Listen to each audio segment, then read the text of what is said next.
Olá pessoal, meu nome é Edilson e hoje vamos fazer uma breve abordagem sobre doenças de plantas. Não tenho a intenção de falar sobre todas, pois para isso precisaria de muitas e muitas horas, e isso deixaremos para uma próxima oportunidade. Vamos falar especificamente de uma doença importantíssima para a agricultura, que são os oídios. Os oídios são doenças de plantas causadas por fungos altamente evoluídos, sendo parasitas obrigatórios. Eles se situam entre os principais fitopatógenos, ocorrendo em todas as regiões do globo e na maioria das espécies vegetais cultivadas. Embora raramente causem a morte da planta, eles exaurem as reservas nutricionais que poderiam ser utilizadas para fins produtivos. Além de diminuírem o potencial produtivo das plantas, os oídios podem afetar a qualidade do fruto produzido.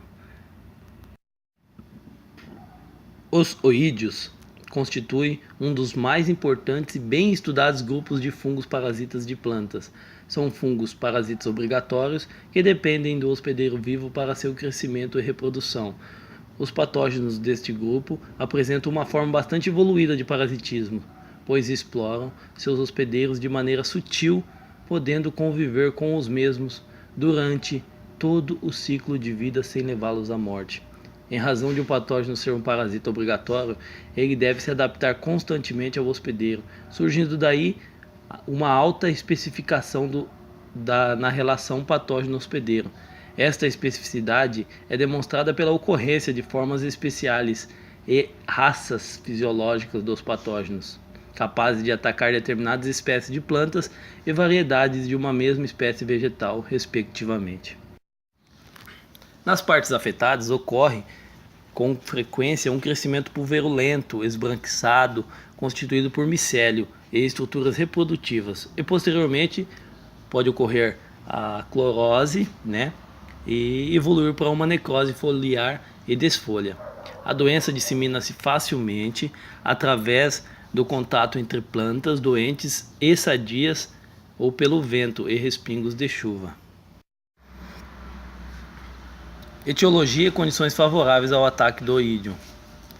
Os conídeos do patógeno podem germinar sobre a superfície foliar, formando um tubo germinativo relativamente curto, com a formação de um apressório. Penetram nas células epidermiais. Esse apressório é uma estrutura de fixação. Quando o fungo chega na folha, ele ajuda a se fixar melhor para posteriormente fazer o desempenho de suas funções parasíticas. Estes patógenos formam austórios no interior das células do hospedeiro, permanecendo o resto do talo fúngico na parte externa da planta. Esses austórios eles são especializados na retirada de nutrientes da planta. O termo oídios tem sido usado tanto para designar a doença, como também o grupo de fungos ascomicetos pertencentes à ordem Erysiphales e à família Erysifaceae. Os oídios constituem um dos mais importantes e bem estudados grupos de fungos parasitas de plantas. São fungos parasitas obrigatórios que dependem do hospedeiro vivo para seu crescimento e reprodução.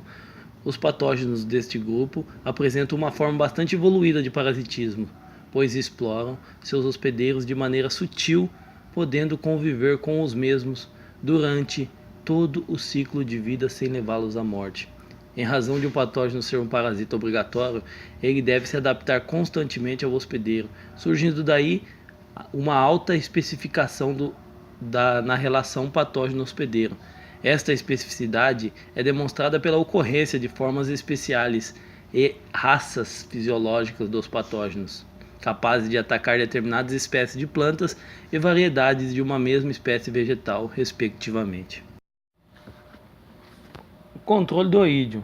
O controle de doenças de plantas, com consequente redução de perdas, é de grande importância no sistema produtivo, sendo necessário entender que controlar doenças implica em mantê-las em níveis economicamente toleráveis, até porque é uma das bases, a gente conseguir conviver com o agente patogênico sem que ele cause danos econômicos.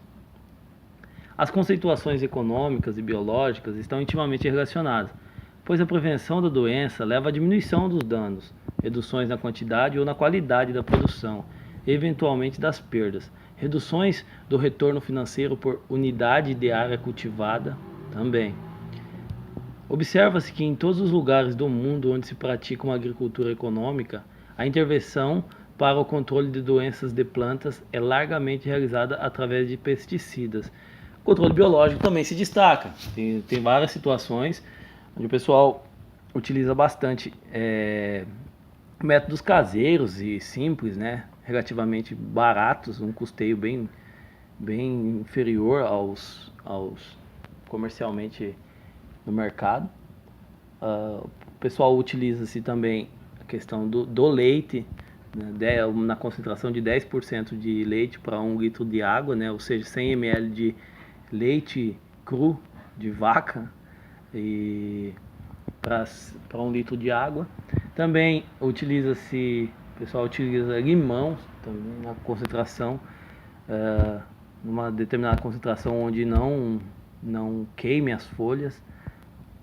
O pessoal utiliza sem tanta eficiência, mas utiliza também a questão do vinagre. Então, os métodos de controle são diversos. Mas esses métodos assim são métodos mais simples e caseiros, né? Mas que, dependendo das condições, podem ser usados numa larga escala, né?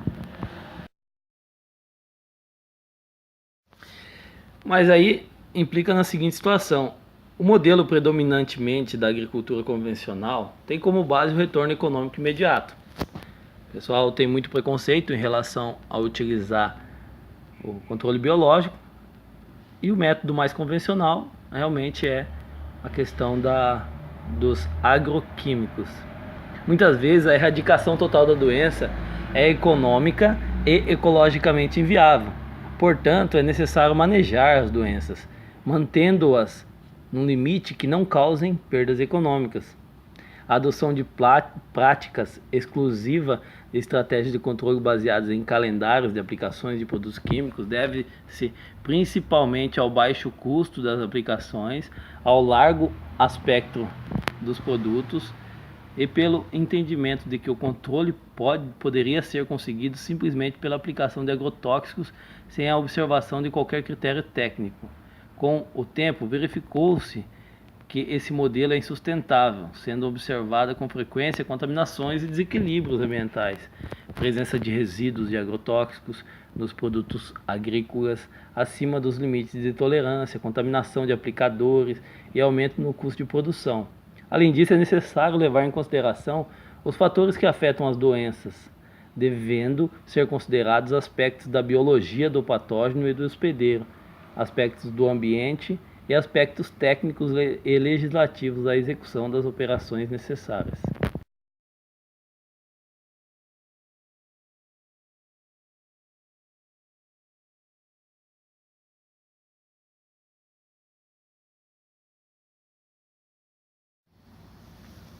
Existem vários métodos de controle, né? Mas as principais medidas de controle hoje existentes no mercado seria o uso e o emprego de variedades resistentes, né? Na utilização de fungicidas, eles podem ser tanto sistêmicos como também fungicidas convencionais, com a consequente recuperação da planta doente. E existem grupos químicos de fungicidas que podem ser utilizados, né? Mas também existe a utilização do enxofre alimentar, né? Que foi os primeiros fungicidas utilizados pelo homem, e sua atividade oidicida é conhecida há muito tempo, sendo ainda hoje indicada para controlar oídios. A vantagem do enxofre são a baixa toxicidade ao homem e aos animais e o baixo custo, também consequentemente, né?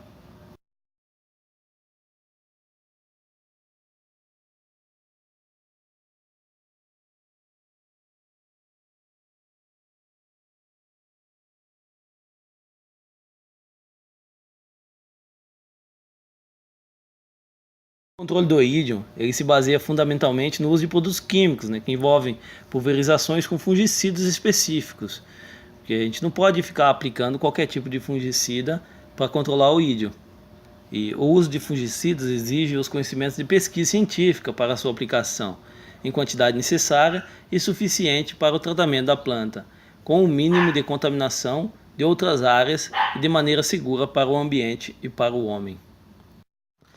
Por outro lado, o controle alternativo também tem se tornado uma forma bastante interessante e viável nas práticas agricultáveis. Entendido como a integração de medidas não poluentes aplicadas preventivamente, visando a redução da intensidade de doença e o aumento da produção, consequentemente, e produtividade, e da qualidade dos produtos agrícolas, enfatiza o emprego de táticas e métodos que sejam eles culturais, mecânicos, físicos, legislativos, biológicos, de resistência genética, etc., com vistas à prevenção e à redução da intensidade das doenças. Uma medida alternativa que auxilia no controle da doença é a erradicação parcial do patógeno através da eliminação de plantas voluntárias ou de hospedeiros alternativos que abrigam o fitopatógeno no período da entre-safra da cultura. Outros métodos de controle das doenças ocasionadas por oídio podem ser utilizados de forma preventiva, com a finalidade de reduzir fontes de inóculo inicial. Recomenda-se, portanto, a eliminação das plantas daninhas e plantas voluntárias hospedeiras do patógeno em áreas próximas aos telhados de cultivo, em estufas ou campos de cultivo, né? A destruição de lavouras velhas, por exemplo, auxilia na redução do inóculo inicial do patógeno, assim como a rotação de culturas com espécies não hospedeiras, também é um método eficiente. Se possível, recomenda-se deixar os telados sem plantas hospedeiras por um período de tempo de 3 meses, para que os esporos do fungo tornem-se inativos, pois o cultivo em sucessão aumenta significativamente a incidência da doença. Desta maneira, o manejo de oídio, mediante medidas integradas de controle, visa contribuir para a agricultura sustentável, com menor dependência de agrotóxicos e sem impactos negativos. No entanto, o controle efetivo da doença consideram-se vários aspectos, como o clima, modo de ação dos patógenos, o método de controle a ser empregado. Assim, a integração de medidas de controle pode minimizar os danos causados pela doença e, consequentemente, aumentar a produtividade das plantas cultivadas. Como a sociedade está exigindo uma produção de alimento que cause o menor impacto ambiental possível, se faz necessário o desenvolvimento de alternativas aos fungicidas no controle dos problemas fitossanitários. Leite de vaca no controle de oídio no tomateiro. Aqui nós temos uma planta de tomate, na verdade são várias plantas do tomateiro aqui, e nós podemos verificar essa massa pulverulenta ou esse crescimento micelial nessa parte superior da folha. E isso claramente é oídio na cultura, né? São sinais que são visíveis ao olho nu. E se não controlado, ele se propaga rapidamente e pode contaminar toda a área de cultivo, né? Mas para isso, agora neste caso, usaremos um método de controle que vem se mostrando bastante eficiente e eficaz. Primeiro passo, vamos precisar de leite de vaca e vamos colocar num copo 100 ml. E posteriormente vamos utilizar um borrifador. Este borrifador pode ser de 1 litro. Ele sendo de 1 litro, a gente vai pegar 100 ml e colocar 900 ml de água. E posteriormente a isso, a gente vai pegar essa substância e vai fazer uma mistura bem homogênea.